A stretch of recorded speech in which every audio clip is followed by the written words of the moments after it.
Documentos de 1925 sobre un hallazgo inusual en los bosques de los Urales. Desde los albores de la historia humana, la idea de que la Tierra no está vacía por dentro ha acompañado a civilizaciones separadas por miles de kilómetros y siglos de desarrollo independiente.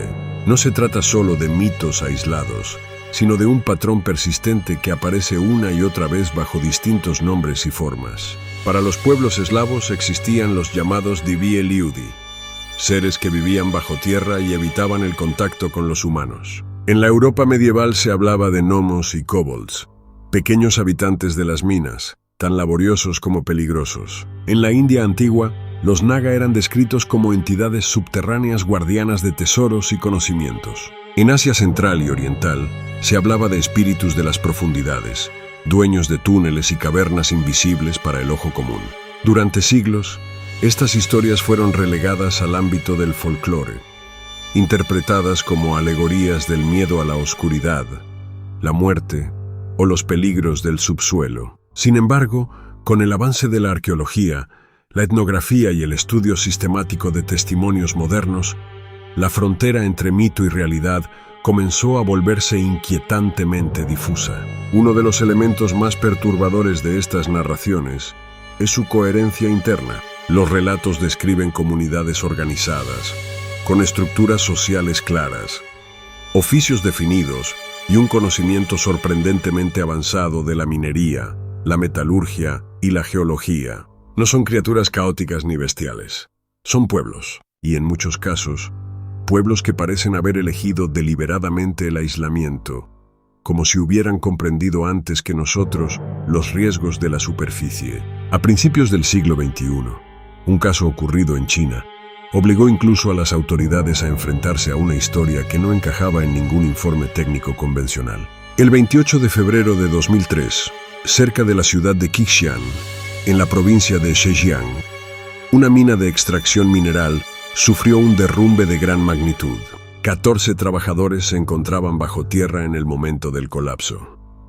El impacto fue devastador. Los túneles se cerraron como si hubieran sido aplastados por una mano gigantesca, y toda comunicación con los mineros se perdió en cuestión de segundos. Las familias reaccionaron de inmediato, exigiendo rescates urgentes y una investigación exhaustiva. Sin embargo, según múltiples testimonios de habitantes locales, el propietario de la mina retrasó de forma deliberada el inicio de una operación de rescate a gran escala. Alegó riesgos estructurales, posibilidad de nuevos derrumbes y la falta de garantías de seguridad para los equipos de salvamento. Durante varios días, las acciones fueron mínimas, casi simbólicas, lo que alimentó rumores de encubrimiento y negligencia. Cuando finalmente se permitió una intervención más seria, el tiempo ya jugaba en contra de cualquier posibilidad de encontrar sobrevivientes. Tras semanas de trabajo, los rescatistas lograron recuperar los cuerpos de 12 mineros. 2 nunca fueron hallados. Oficialmente fueron declarados muertos y sus familias recibieron compensaciones económicas. El caso se cerró sin mayor atención mediática, archivado como una tragedia laboral, más en un país acostumbrado a cifras elevadas de accidentes mineros. Pero la historia no terminó ahí. Casi 5 años después, ocurrió algo que sacudió por completo la versión oficial. En una aldea cercana apareció un hombre que todos reconocieron de inmediato, aunque nadie podía creer lo que veía. Era Wang Hu, uno de los 2 mineros desaparecidos. Durante años había sido dado por muerto. Su esposa se había vuelto a casar. Sus hijos habían abandonado la región.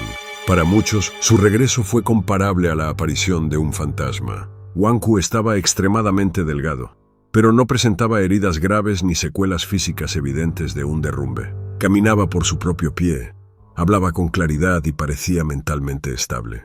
Compró una pequeña casa en las afueras de la aldea y trató de rehacer su vida, evitando a la prensa y a los curiosos. Sin embargo, su sola existencia planteaba un problema inmediato para las autoridades. La familia había recibido una compensación estatal por su supuesta muerte. La policía se presentó para aclarar la situación financiera, esperando evasivas o resistencia. La respuesta de Wang Hu fue desconcertante por su simplicidad. Afirmó que devolvería cada yuan recibido sin objeciones ni condiciones. Pero cuando se le preguntó dónde había estado durante esos casi 5 años, su relato superó cualquier expectativa racional. Según su testimonio, tras el derrumbe no murió ni quedó atrapado entre escombros. Fue llevado por seres desconocidos a lo más profundo de la tierra, a un lugar que él llamaba Sarasa. Allí, afirmó, vivió durante años entre habitantes subterráneos que no le permitían regresar a la superficie ni comunicarse con el mundo exterior. Su relato no estaba cargado de pánico ni delirio. Lo narraba con una calma inquietante, como si describiera una larga temporada de trabajo en un país lejano. Las autoridades reaccionaron de forma previsible. Wang Hu fue enviado a una evaluación psiquiátrica obligatoria. Sin embargo, el resultado fue inesperado. Los médicos concluyeron que estaba mentalmente sano. No mostraba signos de psicosis, delirios estructurados ni alucinaciones. Su pensamiento era coherente, su memoria intacta y su comportamiento estable. Este dictamen dejó a los investigadores en una posición incómoda. No podían aceptar su historia, pero tampoco podían descartarla como un producto de la locura. Entonces apareció un nuevo elemento que complicó aún más el caso. En la cuenta bancaria de Wang Hu se obnarulló una suma cercana a los 40.000 yuanes, una cantidad considerable para un minero común. Él afirmó haber ganado ese dinero vendiendo esmeraldas en bruto. Aseguró que las había obtenido trabajando en los túneles subterráneos, como pago por su labor entre aquellos seres que se autodenominaban ctones. Cuando la policía registró su casa, el hallazgo fue aún más perturbador. Wang Hu poseía muchas más piedras preciosas de las que había declarado. Estaban ocultas en distintos lugares, bajo el suelo, en compartimentos improvisados, camufladas entre objetos domésticos comunes. Los expertos confirmaron que las esmeraldas eran auténticas, de alta calidad y no habían pasado por procesos industriales. Su valor superaba con creces los 300.000 yuanes. Ante todas las preguntas, Wang Hu mantuvo la misma versión, sin contradicciones ni nerviosismo. Insistió en que había obtenido las piedras durante su vida bajo tierra y aseguró que aquel mundo, oculto bajo nuestros pies, estaba lejos de ser un mito. Lo que vino después ya no fue de dominio público. Tras meses de interrogatorios y revisiones, Wang Hu fue oficialmente declarado mentalmente inestable, pese a los informes médicos contradictorios. No fue enviado a un hospital psiquiátrico común. Según filtraciones no confirmadas, fue trasladado en secreto a una instalación militar. Su paradero actual es desconocido. Y esta historia, lejos de ser única, parece ser solo la primera grieta visible en una narrativa mucho más antigua y profunda, una que conecta leyendas, arqueología y testimonios humanos en un mismo punto inquietante. Tal vez la Tierra nunca estuvo realmente deshabitada por dentro.